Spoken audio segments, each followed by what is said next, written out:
lang nakaraan. Sorry okay. Hindi ko makontrol yung sarili ko eh. Nasa tapsilugan ako ngayon. Sorry. Sa tapsilugan ako ngayon. Ngayon, may nag-send sa akin na nag-upload si John Gutierrez ng video. Nag-upload siya ng video ngayon patungkol sa nilabas kong video ng katotohanan sa mga nangyaring batuhan. Name drop ako. Sige lang, tulad nung nakaraan, tulad nung dalawang live video ko, nag-aantay lang po ako, pinapataas ko lang para isahan na lang ng salita.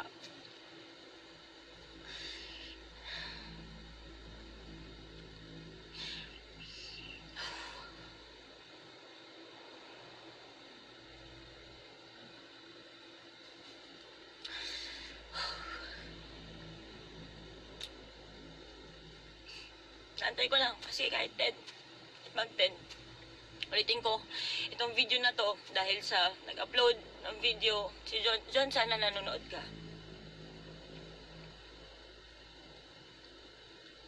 Kasi nakakapanghina eh.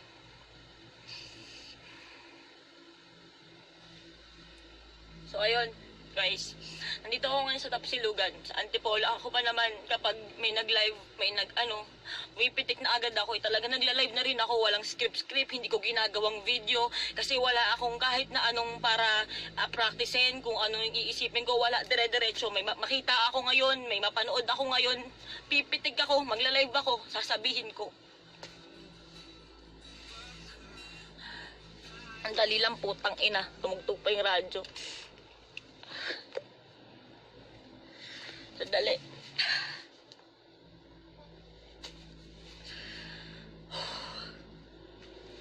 Kinakalma ko lang para makapagsalta ako. Hindi ako makaani. So ganito, nag-live ka, John, sana nanonood ka, nag-video ka, nag-upload ka ng video patungkol sa mga may mali akong nasabi o may hindi ako nakwento ng buo doon sa unang live ko na ang pangalan niya katotohanan. Tapos ayun lang, ang ginagawa mo, isang beses ko lang hindi ko nakikita yung mukha mo, pinakinggan ko lang ako sa phone. So, ang narinig ko lang yung mga bagay na sinasabi mo na hindi ko sinabi, hindi ko kinlaro. Ang pinupunto mo lang is gusto mong sabihin na, gusto mong mangyari na sorry, wait lang,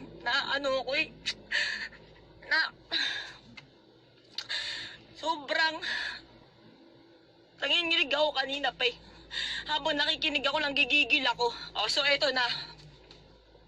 Sabi mo, nung time na nasa oble tayo, sinong matinong babae ang gagawa na makikipag-inuman ka sa mga hindi mo nga kilala? May sinabi ba akong matino akong babae? Wala akong sinabi na matino akong babae. Sinabi ko nga doon kasi putang ina ka, Tony ka, tanga-tanga ka, malandi ka, naglalandi-landi ka. Naglandi ako, inaamin ko. Ewan ko kung bakit simula nung nag-live ako at nagsabi ako ng totoo, ng storya, natatandaan ko. Putang ina, wala kayo ibang sinabi sa akin kundi nagmamalinis ka. Kinuwento ko na nga na ang landi-landi ko, di ba?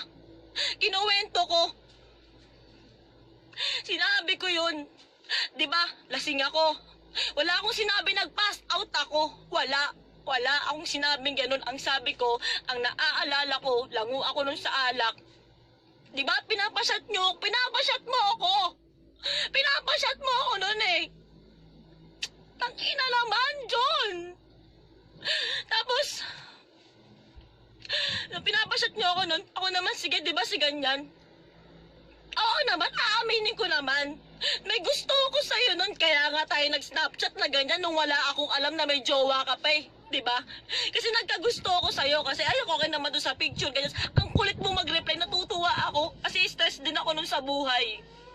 Nagkagusto ko sa'yo nun, may gusto ko. So eto na, diba lapit ka ng lapit sa akin sa Obli. Tapos, ang sabi ko, nalango ako, hindi ko matandaan, basta alam ko tawa tayo ng tawa, tapos nagising na ako. Na sinabi ko sa'yo na hinahawakan mo yung ano ko. Kahit naman siguro sinong babae, kapag nalasing ka, tang ina nakatulog ka, sige oo. Pero kahit naman sana kahit sinong babae, pag ginawa ka yung pek-pek mo, putang ina magigising ka. Di ba? Putang ina naman, John. Tang ina. Ginawa mo yon. Ginawa mo yon. Pero kaya hindi ako nag-react, hindi ako nagsalita. Kasi kiniwento sa akin ni Jay kung anong nangyari. Hindi ako nagsalita. Kasi mali ko nga eh. Pinabayaan ko yung sarili ko. Pinabayaan ko yung pagkababae ko. Nagpakalasing ako. Nagpakaputa-puta ako sa gilid eh. Diba? Wala akong malay. Ang dali kong malasing. Dalawa pa namang Hennessy, diba? Hindi kayo umiinom. Puro ako. At kinlaro ko yun sa live ko. Hindi ako nag-live para sobrang ilaglag ka na. Nag-live ako kasi gusto ko na magsabi ng totoo na wala na akong pake kung sino nung tamaan. Ang inaalaw mo, nagsasabi ako ng totoo! Alam mo! Nangyari yon. Tapos, yung sinasabi mo na yung sa bakit hindi kita pinakulong, hindi kita pinaganyan? Eh di ba nga nag-snapchat na tayo? May gusto ako sa'yo o naglandi ako kasi alam ko kasalanan ko din, pinabayaan ko yung sarili ko. Takot ako nun eh. Takot ako na ano kaya, tanga ko eh, mali ako. Kasi nga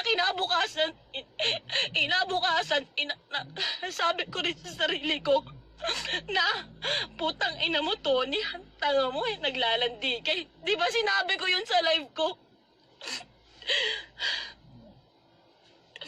Walang naniniwala sa'yo, tang ina. Hindi umalis ka dito kung di ka naniniwala. Hindi naman to para may maniwala sa akin. Ang gusto ko lang sabihin yung side ko.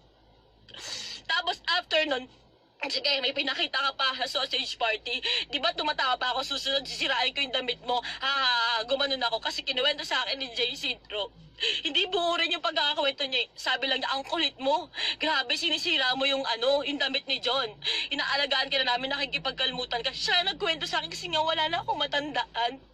Palakla ko kaya sa inyo, yung dalawang Hennessy. Putang ina nyo, ewan ko na lang baka mas matindi pa sa droga yon. Tapos, sinabi ko yun kasi nakipagkulitan na lang ako. Nakipagano lang kasi aminado ako, mali ako.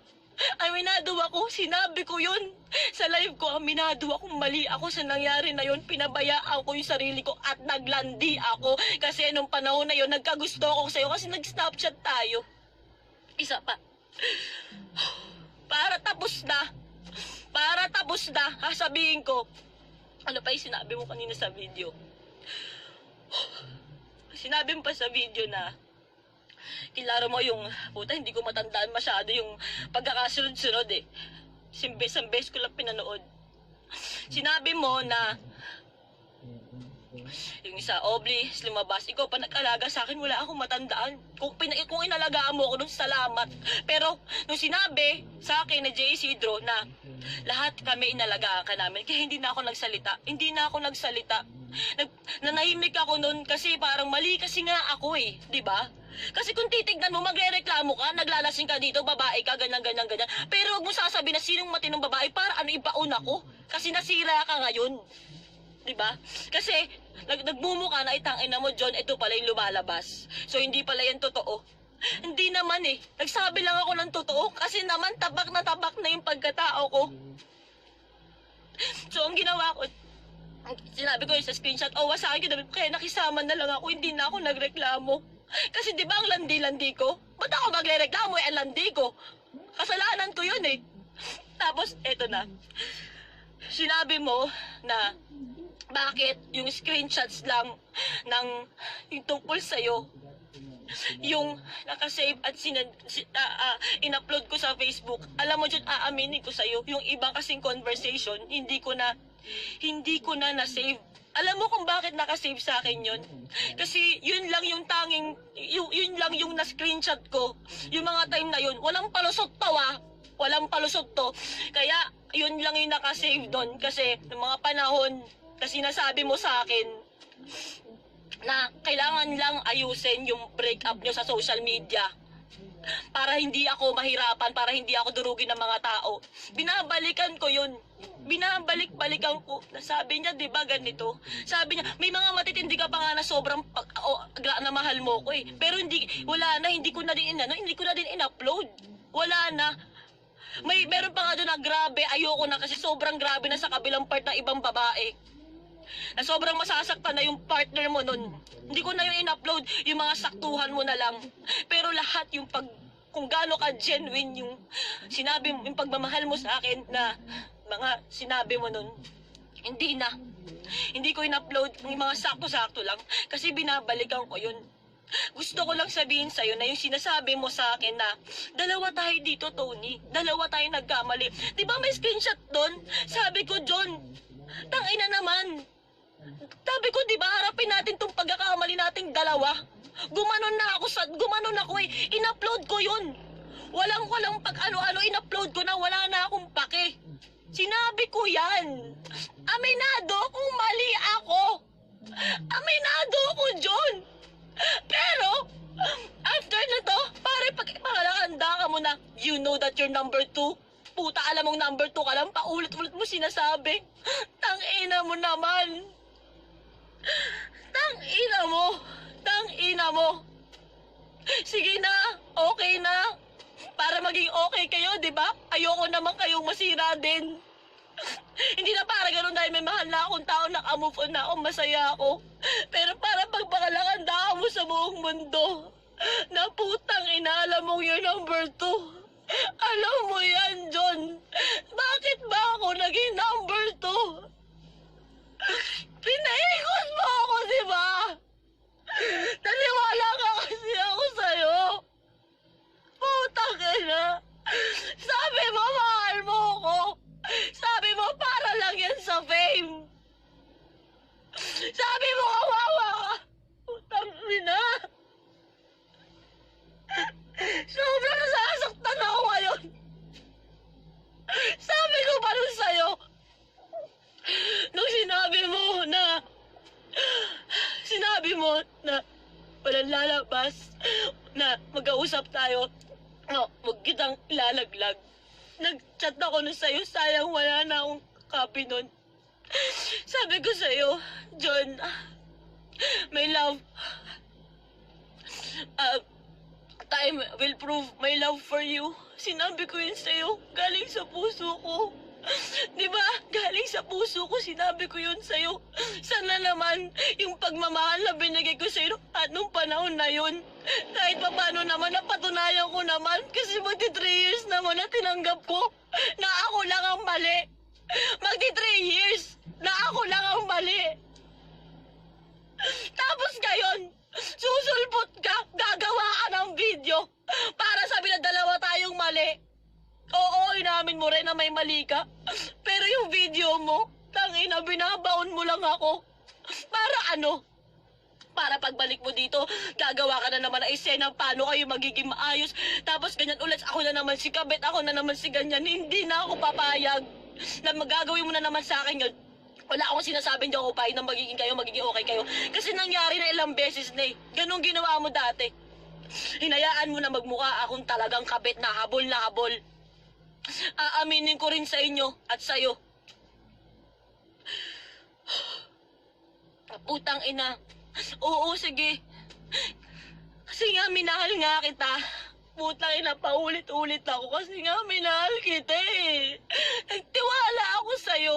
Sinabi mong, please stay. Please, ganyan-ganyan. Hindi lang ang problema kasi hindi naman lahat screenshot. Tinatawagan mo din ako.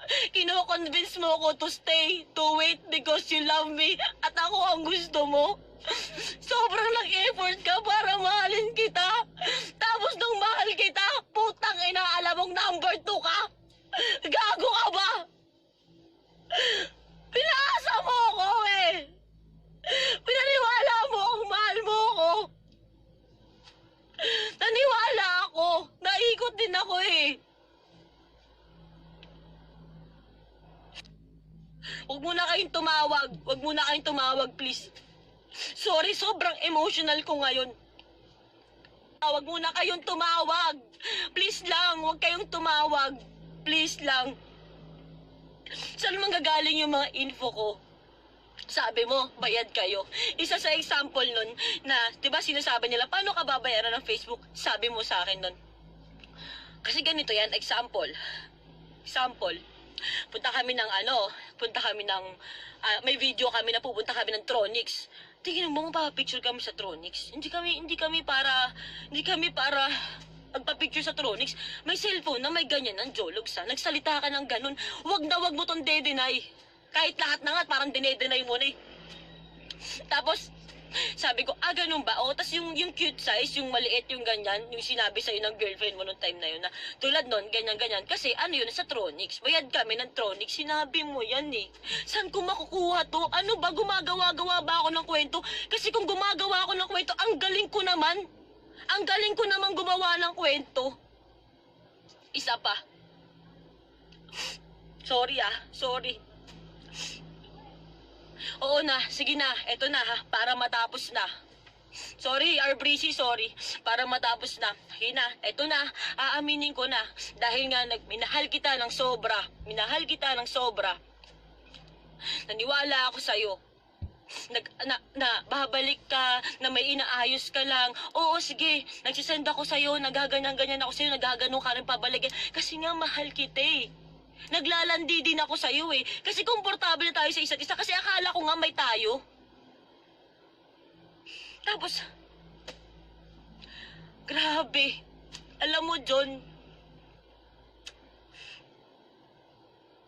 Sige, nagsalita ka. Binigay mo yung pagsalita mo. Pero alam mo, yung video mo, inaabangan ko.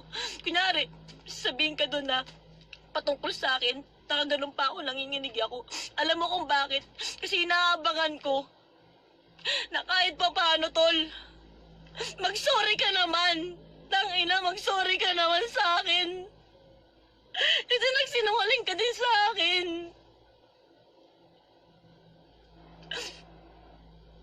Pinahulog mo ako sa'yo, ikaw nag-effort. Kasi si Patola ako, silandi ako, inaamin ko nga ako, sige, naglandi nga ako. Mag-sorry ka naman, kahit paano sa akin. O tapos sasabihin mo, wala ka man lang, kahit PM na lang. Ngayon, sige, simulan mo, siraan mo ako na siraan ko, kwento mo kung ano-ano. Go na, hahayaan na kita.